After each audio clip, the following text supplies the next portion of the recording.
ನಮ್ಮ ಜೊತೆಗೆ ಮಾತನಾಡೋದಕ್ಕೆ ಬಿಜೆಪಿಯ ರಾಜ್ಯಾಧ್ಯಕ್ಷರಾದಂಥ ವಿಜಯೇಂದ್ರ ಅವರು ಇದ್ದಾರೆ. ವಿಜಯೇಂದ್ರ ಅವರಿಗೆ ಕಮ್ ಟು ದ ಪಾಯಿಂಟ್ ನೇರವಾಗಿ ಧರ್ಮಸ್ಥಳ ವಿಚಾರವನ್ನು ಸದನದಲ್ಲಿ ಪ್ರಸ್ತಾಪ ಮಾಡ್ತಾರೆ. ಅಫ್ಕೋರ್ಸ್ ಬೇರೆ ಬೇರೆ ವಿಚಾರ ಇದೆ. ಧರ್ಮಸ್ಥಳದ ವಿಚಾರದಲ್ಲಿ ಬಿಜೆಪಿ ಹೇಳಿಕೆಗಳಿಗಷ್ಟೇ ಸೀಮಿತವಾಗಿತ್ತು, ಆದರೆ ಈಗ ಸದನದ ಅವಕಾಶ ಸಿಗ್ತಾ ಇದೆ. ಸದನದಲ್ಲಿ ಇದನ್ನು ಯಾವ ರೀತಿಯಲ್ಲಿ, ಯಾವ ಸ್ವರೂಪದಲ್ಲಿ, ಯಾವ ನಿಯಮದಡಿ ಚರ್ಚೆ ಮಾಡ್ತೀರಿ ಸರ್? ರಾಜ್ಯ ಸರ್ಕಾರ ಧರ್ಮಸ್ಥಳದ ವಿಚಾರದಲ್ಲಿ SIT ಘಟನೆ ಮಾಡಿದಾಗ ನಾವು ಕೂಡ ಅದನ್ನು ಸ್ವಾಗತ ಮಾಡಿದ್ದೇವೆ. ಏನು ಅನೇಕ ಅನುಮಾನಗಳಿಗೆ ಎಡೆ ಮಾಡಿಕೊಟ್ಟಿರ್ತಕ್ಕಂಥ ಘಟನೆ ಸೂಕ್ತ ರೀತಿಯಲ್ಲಿ ತನಿಖೆ ಆಗಬೇಕು, ಪಾರದರ್ಶಕವಾಗಿ ತನಿಖೆ ಆಗಬೇಕು ಅನ್ನೋ ಅಪೇಕ್ಷೆ ಭಾರತೀಯ ಜನತಾ ಪಾರ್ಟಿ ಅಷ್ಟೇ ಅಲ್ಲ, ನಾಡಿನ ಜನತೆಯದು ಕೂಡ ಅದೇ ಇರತಕ್ಕಂಥದ್ದು. ಆದರೆ ನೋಡ್ತಾ ನೋಡ್ತಾ ನೋಡ್ತಾ ಇಡೀ ಎಲ್ಲ ಕಡೆ ಗುಂಡಿ ತೊಡ್ಕೊಂಡು ಹೋಗ್ತಿದ್ದಾರೆ ಹೊರತು ಅವರಿಗೆ ಉತ್ತರ ಸಿಗ್ತಾ ಇಲ್ಲ. ಹಾಗಂತೇಳಿ ಈಗ ಕೆಲವು ಸಮಾಜಘಾತುಕ ಶಕ್ತಿಗಳು ಅಲ್ಲಿ ಆ ಜನರ ಭಾವನೆಗೆ, ಧಾರ್ಮಿಕ ಶ್ರದ್ಧೆಗೆ ಧಕ್ಕೆ ತರ್ತಕ್ಕಂಥ ನಿಟ್ಟಿನಲ್ಲಿ ಕೆಲವು ಷಡ್ಯಂತ್ರಗಳು ಕೂಡ ನಡೀತಾ ಇದೆ ಅಂತೇಳಿ ಚರ್ಚೆ ನಡೀತಾ ಇದೆ. ಹಾಗಾಗಿ ನಾವು ಈ ಸದನದಲ್ಲಿ ಮಾನ್ಯ ಮುಖ್ಯಮಂತ್ರಿಗಳಿಂದ ಒಂದು ಸ್ಪಷ್ಟ ಉತ್ತರವನ್ನು ಕೂಡ ನಾವು ಪಡಿಬೇಕಾಗಿದೆ. ಆ ನಿಟ್ಟಿನಲ್ಲಿ ನಾವು ಕೂಡ ಚರ್ಚೆ ಮಾಡಿದ್ದೇವೆ. ಸರ್, ಕಾಲ್ತುಳಿತ ಸೇರಿದಂತೆ ಬೇರೆ ಬೇರೆ ವಿಚಾರಗಳನ್ನು ಪ್ರಸ್ತಾಪ ಮಾಡ್ತಿದ್ದೀರಿ. ನಿಮ್ಮ ಹೇಳಿಕೆಗಳಿಗೆ ಅಥವಾ ನಿಮ್ಮ ಅಸ್ತ್ರಗಳಿಗೆ ಪ್ರತಿಯಾಗಿ ಈಗ ಮತಗಳು ವಿಚಾರವನ್ನು ಕೂಡ ಕಾಂಗ್ರೆಸ್ನವರು ಆರೋಪ ಮಾಡ್ತಿದ್ದಾರೆ.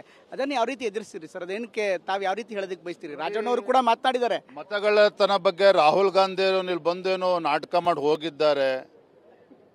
ಈಗಾಗಲೇ ಚುನಾವಣಾ ಆಯೋಗ ಸ್ಪಷ್ಟೀಕರಣ ಕೇಳಿದೆ.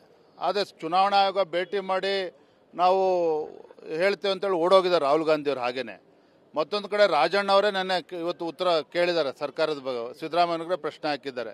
ಮತ್ತೊಂದು ಕಡೆ CM ಇಬ್ರಾಹಿಂ ಅವರು ಸಿದ್ದರಾಮಯ್ಯನವರು ಯಾಕೆ ಚುನಾವಣೆಯಲ್ಲಿ ಗೆದ್ದಿದ್ದಾರೆ, ಎಷ್ಟು ಮತಗಳನ್ನು ಖರೀದಿ ಮಾಡಿದ್ದಾರೆ ಅನ್ನೋದ್ರ ಬಗ್ಗೆನೂ ಅವರು ಉಲ್ಲೇಖ ಮಾಡಿದ್ದಾರೆ. ಆಗ ಅವ್ರು ಫಸ್ಟ್ ಉತ್ತರ ಕೊಡಲಿ ಸದನದಲ್ಲಿ.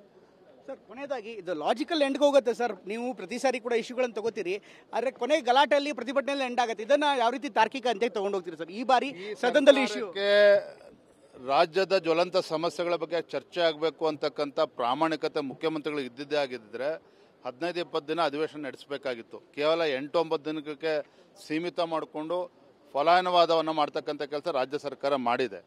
ಅದು ಕೂಡ ನಾವು ಒತ್ತಾಯ ಮಾಡ್ತೇವೆ. ಅಧಿವೇಶನ 15-20 ದಿನ ನಡೀಬೇಕು. ರೈತರ ಸಮಸ್ಯೆ ಇದೆ, ಉತ್ತರ ಕರ್ನಾಟಕ ಸಮಸ್ಯೆ ಇದೆ, ಯುವಕರ ಒಂದು ಉದ್ಯೋಗದ ವಿಚಾರದಲ್ಲೂ ಕೂಡ ಚರ್ಚೆ ಮಾಡಬೇಕು. ಅನೇಕ ವಿಚಾರಗಳಿದೆ.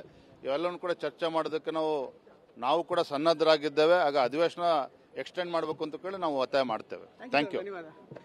ಇದಿಷ್ಟು ಬಿಜೆಪಿ ರಾಜ್ಯಾಧ್ಯಕ್ಷರಾಗಿರುವಂಥ ವಿಜಯೇಂದ್ರ ಹೇಳ್ತಾ ಇರುವಂಥ ಮಾತು. ಕ್ಯಾಮರಾಮ್ಯಾನ್ ವಾಲಿ ಜೊತೆ ಪ್ರಮೋದ್, TV9 ಬೆಂಗಳೂರು.